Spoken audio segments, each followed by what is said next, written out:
Donald Trump a déclaré ce mardi que son projet de rencontre rapide avec Vladimir Poutine était en suspens parce qu'il ne voulait pas que ce soit, je cite, une perte de temps. Il s'agit du dernier rebondissement en date dans les efforts incessants du président américain pour résoudre la guerre en Ukraine.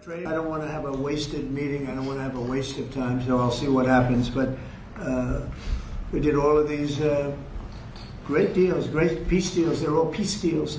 Agreements, solid agreements, every one of them. But this one, and I said, go to the line of battle, the battlefield lines, and you pull back and you go home, and everybody take some time off because you got two countries that are killing each other.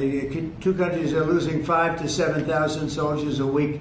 Imisi iraciye ni myinshi cyane ubwo muri White House Donald Trump yakira Bwana Zelensky president wa Ukraine aho haraciye imisi itari mike hari ku munsi wa gatanu neza na neza ubwo Zelensky yaheruka muri USA aho yari muri White House yashitse isaha z'ijoro yambaye ikoti n'ikaruvati aho hari tariki 17 z'ukwezi kw'icumi.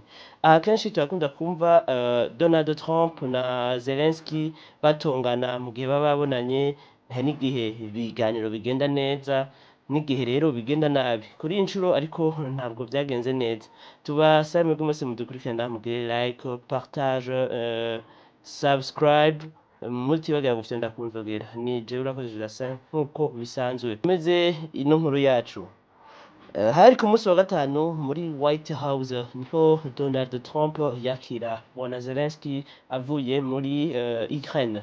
Aho rero Zelensky ntabwo yaraje ngo nuguftina canke ngo bamushimire ngo nuko yambaye neza uko byatanguye nguko. Donald Trump agishika Zelensky muri White House, Donald Trump yahise avuga ati Bwana Zelensky wambaye neza amushimira cyane ko yambaye neza. Muramenyereye cyane yuko Zelensky akunda kuza canke akunda kuba kenshi yambaye imipira yerekana ko ari mu ntambara kandi kenshi cyane usanga ari imipira ifise ibara ry'igisirikare nkuko twovuga vert militaire nizo usanga aba yambaye akenshi aba ari imipira canke ishati. Aho rero ku munsi wa gatanu ubwo yashika Zelensky yaraje aje gutora misile zitwa Tomahawk. Izo misile ni misile zikomeye cyane gose zisanzwe zari zemerewe na Trump yari yamwemeye ati urazitore misile kugira ngo ubashe kurasa Putin muri Russie. Aho rero Zelensky ubwo yaza agifata indege 32 Bwana Donald Trump yahise yitaba telefone ya Bwana Putin yari mu Burusiya. Abari hafi ya Trump ndetse na Putin bahise bumva yuko ikiganiro cyari cyagenze neza barayaze na Putin kuri telefone ubwo bayaze iminota ishika kuri 90 bivuze ko ni saha n'inusu niyo bayaze bayaga ntawamenya na kimwe ivyo bayaze ariko abari hagufi bavuze ati ikiganiro cagenze neza cyane nubwo tutabashije kumva ivyayazwe. Aho rero tugaruke cyane kuri Zelensky ubwo Zelensky we yaraki flyinga mu ndege akiri mu ndege niho ico kiganiro caba. Nyuma rero ico kiganiro kihejeje kuba Zelensky niko yashika muri White House muri USA kugira bayage na Trump ariko hagati aho haciye agishika asavye president Trump amusaba ati narenje gutora za Tomahawk za misile zo kurasa kugira mbashe kubandanya ingwano atabana cane agace ka Donbass nkuko kakomejwe cyane n'abasirikare b'Uburusiya. Aho rero Donald Trump yahise amubwira ati hagati aho hagarikaho ntabwo ndi buguhe misile za Tomahawk. Rero bice bivuga ko Bwana Zelensky aca agira amakenga cyane ko waherutse unyemerera kuzoma Tomahawk byagenze gute ko uhindura ibyiyumviro. Ati manza Bwana Trump nawe yashije ati manza ugende muyage na Bwana Putin Vladimir Putin kugira ngo muyage murangize ibiganiro byanyu. Bivuze ko yashatse ko bagenda kuganira hama ngo bahagarike intambara ikibera muri Ukraine. Rero Bwana Putin wewe ikintu yashaka cyane yashaka ko Bwana Zelensky Volodymyr Zelensky ko yohavura arekura aka gace ka Donbass kegereye Uburusiya kandi n'agace katari gato, agace gatwara ibice 12% mu gihugu ca Ukraine. Murumva ko ataba ari agace gatoyi kandi n'agace dusanzwe tumenyereye ko muri Ukraine kimbukamwo ingano nyinshi cane, turetse n'ingano havamwo ibintu vyinshi, munsi y'ukuzimu hari ibintu vyinshi muri Ukraine vya Ukraine vyoteza imbere igihugu ca Ukraine. Ariko rero muravyumvise ko Donald Trump we yasavye yuko Putin na Zelensky boyaga akabanza akumvira ivyo Putin amubwiye. Ni nk'uko umuntu akakubwira ati genda muyage n'urya muntu muriko mupfa kirya kintu ngo hama umwemerere ivyo ariko agusaba, hama intambara ihagarare, hama umuntu abone kubandanya ibiganiro.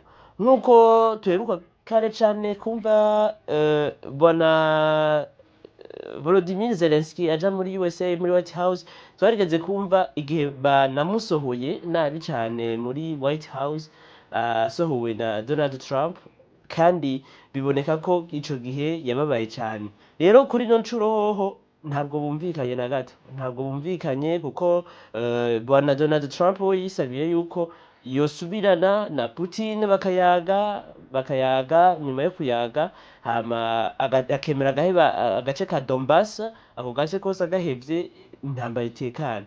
Kuko nkuko Donald Trump yabivuze muri White House, yaravuze nti turavye mu intambara imaze gutwara abantu benshi cane, buri ndwi hahera abantu 5,000 canke 7,000 b'abasirikare bakahasiga ubuzima, aho tutibagiye n'abanyagihugu basanzwe.